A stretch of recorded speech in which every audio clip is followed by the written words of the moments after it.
Hey Bat fans, Luke here back with another installment of Holy Bat Issues.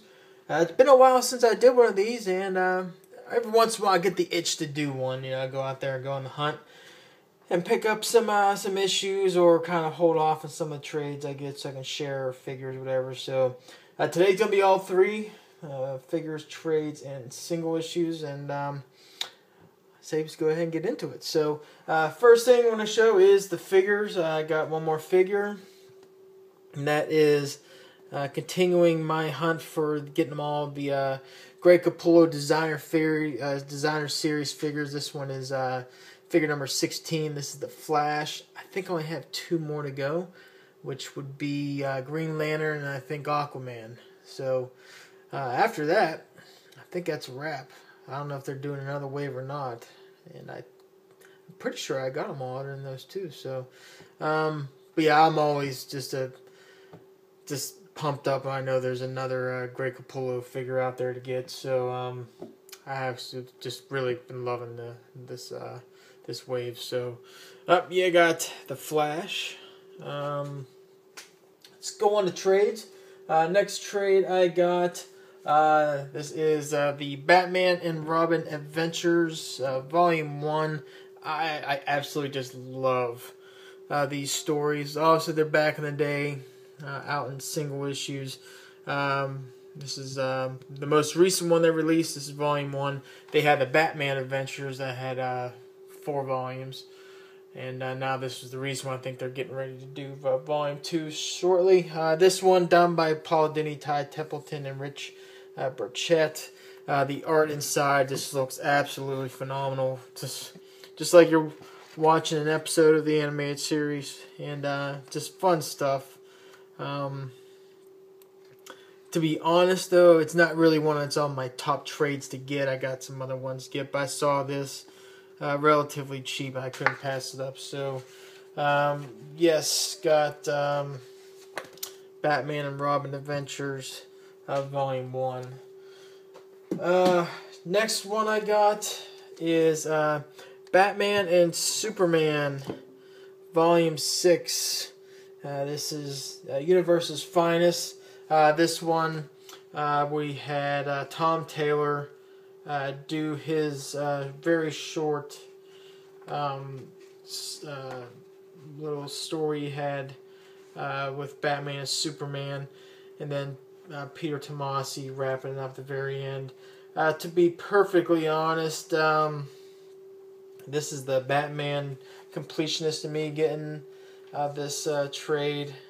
I have all the single issues as well, but just to be perfectly honest, Batman, Superman, once Jay Lee kind of went off it, and I know this is an art, but I'm going to say about halfway through the run, it kind of sputtered, especially when we kind of went into the DCU phase, where you had the whole thing with Superman. Everyone knows who he is. It's identity release. And you had the Robo Bunny. Batman, Superman, the title itself kind of faded out. And this was a good story to kind of wrap it up. Had Thomas Paquette there doing the art on this cover. But, yeah, it kind of sputtered to the end. But still, the Batman completionist in me had to get this complete. All the Batman, Superman trades in the New 52. So, got that. Lastly, this is not really Batman related, but it is sort of, simply because of the writer and technically the artist. House of Penance. Initially passed on this during the single issues, because the artist, not a fan of one of his works. Anyone who's a veteran of the Batman Eternal series will remember issue number 11, and oh boy, I was kind of scarred from there. But I just heard too much good stuff about this series, so saw this today, just picked it up. Why not? So, yeah, Tomasi obviously tying us in because of the Batman and Robin writer, and plus two what we talked about, Batman, Superman. So that's how I'm kind of tying this in. So I am excited to get into this and see what how everyone else thinks so highly of this story. So can't be wrong. Try it out. Okay, let's go into some single issues. Well, let's go Batman and Robin. My volume 2 is obviously complete. Volume 1, even though I do have all the trades, decided recently, I think it was during Christmas, to go ahead and get all the singles. Why not? And found a couple more. Got issue number 6, which I believe is still in the first volume. The Flamingo. Very underrated character.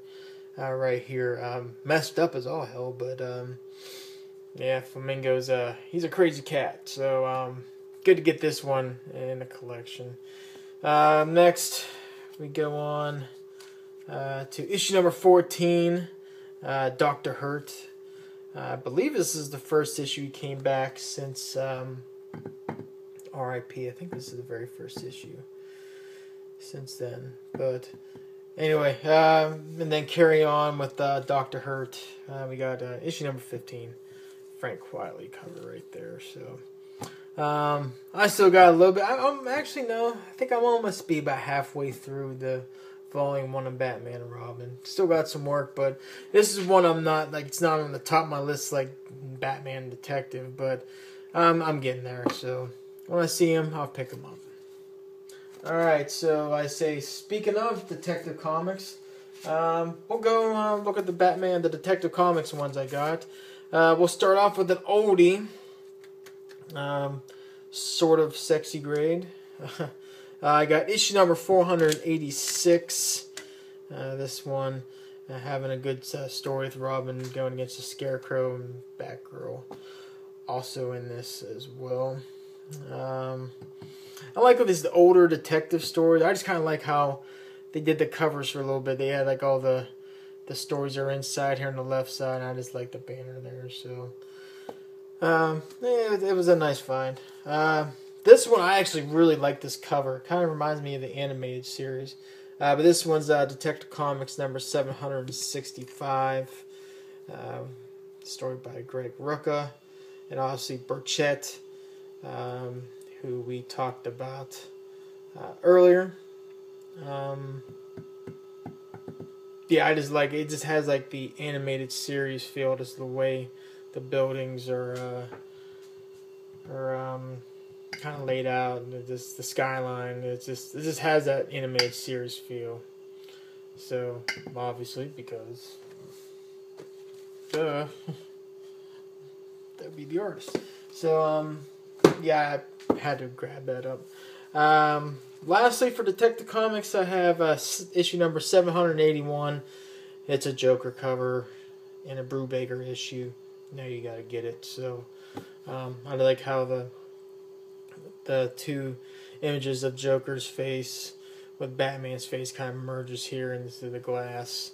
So enjoy the heck out of that. So Tim Sale cover, obviously, and if it wasn't for the teeth that kind of gave that away. I don't know.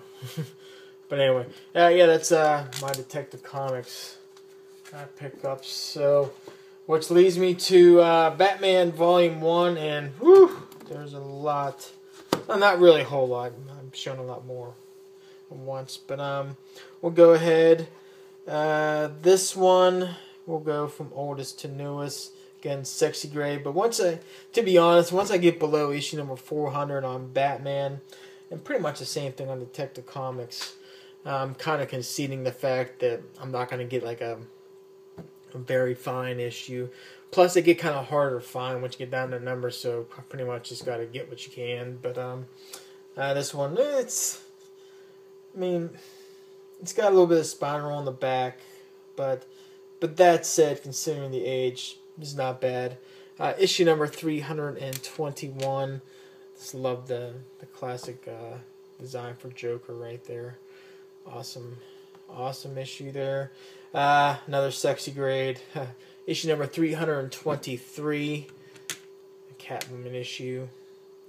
And continuing on with Catwoman, issue number 324. Again, a little sexy gray, but it is what it is, and that Mylar be making it look great. So, anyway, so yeah, there's those. Then I got issue number 532. This is a special glow-in-the-dark cover. Unfortunately, you can kind of barely see the imprint there with the Dead Man connection there. Once upon a time, I'm sure it glowed awesomely. Now, not so much. But either way, got to get it. We have here Kelly Jones and art with issue number 545. Another Joker cover there with Etrigan the Demon. I like this right here. Abracadabra, Alakazat. The Joker and the Demon are after the bat. So, cool cover right there. We got a Scotty McDaniel cover right here with issue number 586, opposite Brubaker. Talk about clickbait. This issue, Batman dies. Sure he did. Another Scotty McDaniel issue with Brubaker. This is issue number 601, part of the Bruce Wayne Fugitive story, which is that's actually a really good story, underrated. But McDaniel's art, to be honest, I kind of got hit or miss. I think it's just the body. His body designs are okay. I think just the faces get kind of washed out a little bit sometimes. And sometimes, even though I said the body designs look nice, they do look, and this is going to sound really silly, but cartoonish. I think it makes any sense. But either way. We move on to issue number 651, part of the year, 1 year later, part Crisis on Infinite Earths, I think. Oh, I forget which one the event. This was basically the year after. Oh, that can't be Crisis on Infinite Earths. Either way, I'm total brain fart. Anyway, I like that cover there. This is the A cover. Good to see. Last few are part of the Tony Daniel run on Batman, and Tony Daniel's run, I think I'm debating which book to go over in my next video. I'm either going to do an older one. There's a Grant Morrison book I want to do. But I got a couple Tony S. Daniel books pre-New 52 that I kind of want to go over. And I might do one of these two. I don't know. I got to look at it. But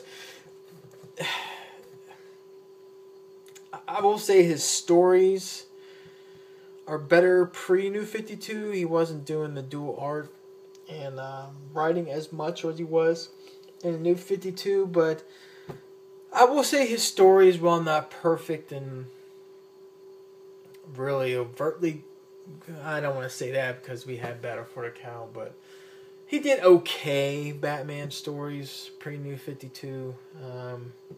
One of these I really enjoyed. That might be the book we go over. I don't know. Either way. But yeah, not as bad as his New 52 run. But we'll go ahead with issue number 692. I believe this is the first issue of Long Shadows. That story was... it was alright. We'll just kind of leave it at that. Continue on with issue number 693. Also... This should be Long Shadows. Or is it? No. I take that back. This isn't Long Shadows. This is oh god. Total brain fart. It's either Long Shadows or this is Life After Death. They're right back to back. This is Life After Death. That story I liked. I like Life After Death. Granted, the ending is kind of, yeah. I think it's kind of Bush League. You really don't get the official what's the word I'm gonna look for? I don't want to spoil it. You kind of have to read another book to kind of get in full context the ending, but I really liked Life After Death. Continuing on with Life After Death, we have issue number 694. I like the white cover in the background. You got the sad Batman there. Pretty good. Tony S. Daniel cover right there. Continue on. I believe this is also Life After Death.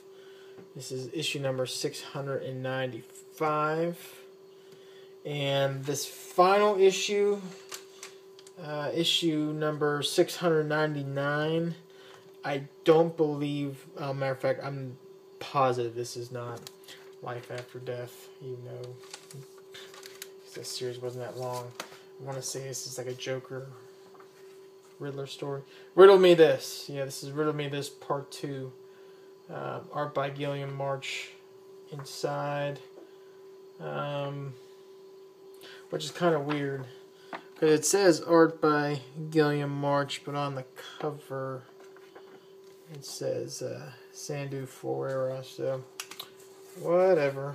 I don't know if it's a printer or what, but yeah, that story is pretty decent. But yeah, I think Life After Death, I don't know. I gotta think about it. It might be the next book we kind of go over, but anyway, yeah, that's those are my books. So I think I'm gonna go get a couple more next day or two, and do another one of these pretty soon. So I enjoy doing these. So anyway, this was all the stuff I got. Hit me up in the comments below, bat chat about it, and until next video, take care.